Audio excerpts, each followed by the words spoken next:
आज हम रिव्यू करेंगे डंकी के ट्रेलर को और डाइसेक्ट करने की कोशिश करेंगे कि डंकी ट्रेलर हमें कहानी के बारे में क्या बताता है। राजकुमार हिरानी ये पहले एडिटर रह चुके हैं, so he knows what he is doing in his trailer. तो हम चलते हैं, बात करते हैं डंकी के ट्रेलर की। पहला scene voice over, train, Shahrukh Khan और सरसों का खेत। ये हमें डीडीएलजे की याद दिलाता है। क्यों? क्योंकि 1995 से कहानी शुरू होती है, तो वो टाइम फ्रेम को रिप्रेजेंट करने के लिए I think this shot has been used. This is first thing. Second thing, character का इंट्रोडक्शन होता है जिसमें एक कैरेक्टर बाल काटता है, दूसरा कैरेक्टर पजामा बेचता है, थर्ड कैरेक्टर इंग्लिश जानता है और फोर्थ कैरेक्टर जो है वो शाहरुख खान का केयर करती है, उसके लिए किसी से भी फाइट कर जाती है। नाउ एक बहुत अच्छा हिंट दिया हुआ है यहाँ पे जो कि कहानी के बारे में कुछ कुछ तो बोलता है, वो मैं आपको आखिरी में बताऊंगा। फिर उसके बाद होता क्या है, एक क्लासरूम है जिसमें एक टीचर है और वो कुछ फनी तरीके से इंग्लिश सिखाता है और वो बोलता है कि आप अगर मेरे से इंग्लिश सीखोगे तो आप लंदन पहुंच जाओगे। वो एक सीन है जो कि मुझे बहुत बुरा लगता है क्योंकि वो एक तो कॉमेडी जनरेट नहीं करता, दूसरा वो कहीं से तो कॉपी किया गया है यूट्यूब से, थर्ड कि आप कॉमेडी अगर जनरेट नहीं कर रहे हो तो फोर्स क्यों कर रहे हो। This is the third means it's a very disappointing scene. Now अब क्या होता है, अब जो होता है वो कहानी काफी सीरियस होने लगती है जिसमें विकी कौशल बोलता है कि ये पंजाब में क्या कर रहा है, इसे पंजाबी तो आती नहीं है, तो फिर मुझे क्यों रोक रहे हैं जस्ट बिकॉज कि I don't know English and I want to go to London. अगर ऐसी बात है कि मैं इंग्लिश की वजह से लंदन नहीं जा पाऊंगा तो इसको बोलो कि ये क्या कर रहा है, इसको भी भगाओ वहाँ पे। ये काफी सीरियस वे में बोलता है विकी कौशल। उसके बाद क्या दिखाया जाता है कि एक चिता जल रही है जिसमें शाहरुख खान बोलता है कि अंग्रेजों ने हमारे यहाँ आकर के 100 सालों से ज्यादा का राज किया था, उनसे किसी ने पूछा था कि हमें हिंदी आती है या नहीं आती है, फिर हमसे क्यों पूछा जा रहा है। This is the second point. और वो उस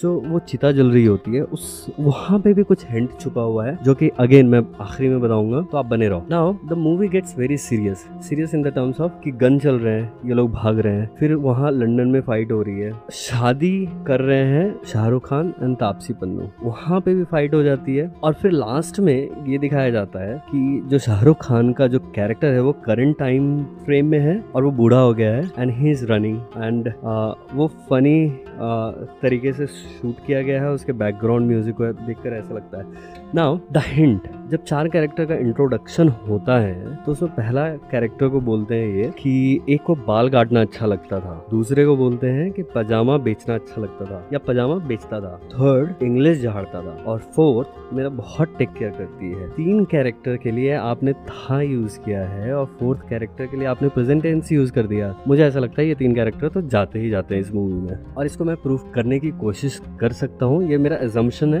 इन्फ्रेंस है, तो आप ये मत समझ लेना कि मैं 100% सही हूँ। जब आप देखोगे तो विकी कौशल आपको कहीं पे भी लंदन वाले सीन में दिखाई नहीं देगा। इनफैक्ट वो कहीं भागते हुए भी नहीं दिखाई देता जहाँ पे ये लोग गोलियों से बचने की कोशिश कर रहे हैं, ना आते हुए दिखाई देता। इनफैक्ट डंकी ड्रॉप 4 के पोस्टर में विकी कौशल है ही नहीं। I am sure he dies.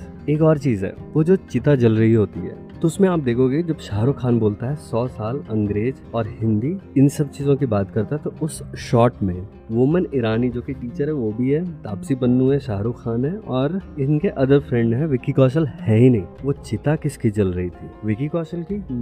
May be, मैं 60% श्योर हूँ क्योंकि वो डायलॉग जो डिलीवरी है वो काफी सीरियस टोन में शाहरुख खान देता है, तो विकी कौशल तो जाता ही जाता है। नाउ अदर कैरेक्टर्स, एक कैरेक्टर को तो मरते दिखाया गया है उसमें, जब ताबीज उसकी गिरती है, चेहरा नहीं दिखाया गया बट उसको गिरते हुए दिखाया है। तो मुझे ऐसा लगता है कि स्टेक इनकी कब हाई हो जाती है इंग्लिश जानने और नहीं जानने के अलावा कि विकी कौशल मरता है एंड देन दे रियलाइज कि हमने ऑलरेडी इस चक्कर में एक दोस्त खो दिया है, अगर हम नहीं जाएंगे तो फिर उसका जो लाइफ है जो गया, उसकी लाइफ भी बेकार हो गई और हम जा भी नहीं पाए। तो डेडिकेट करने के लिए ये लोग अपनी जान की बाजी लगा देते हैं और मुझे ऐसा लगता है कि this is an emotional stake and which I always say कि मॉनेटरी वैल्यू से ज़्यादा इमोशंस के स्टेक्स जो होते हैं वो ऑडियंस को कनेक्ट करते हैं। तो ओवरऑल मुझे ऐसा लगता है कि आप एक सिनेमा तो देखने जा ही रहे हो, दूसरा आप एक एक्सपीरियंस लेकर के बाहर आओगे। The movie is going to be so broad कि आप पंजाब से शुरू करोगे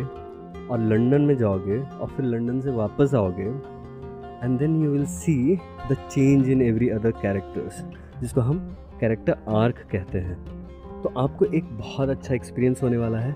मूवी की लेंथ जो है, अगर इतनी सारी चीज़ें आपको बतानी है तो मूवी की लेंथ 2 आवर्स 30 मिनट से ज़्यादा तो होनी ही होनी है। और मुझे ऐसा लगता है कि राजकुमार हिरानी की मूवी आप 2.5 घंटे की मूवी या 3 घंटे की मूवी आप 2 बार बैक टू बैक देख सकते हो। उसकी मूवी इतनी अच्छी होती है। लगे रहो मुन्ना भाई हमने कितनी बार देख लिया, मुन्ना भाई MBBS हमने कितनी बार देख लिया। So this is going to be an experience for all the audience. और मुझे ऐसा लगता है कि जब आप बाहर निकलोगे देन यू विल रियलाइज़ कि आप ये गुड फीलिंग जो होती है वो क्या होती है, and you will come out of the cinema hall feeling happy, feeling good about everything that we have and we care for. Thank you everyone. Nice to see you again.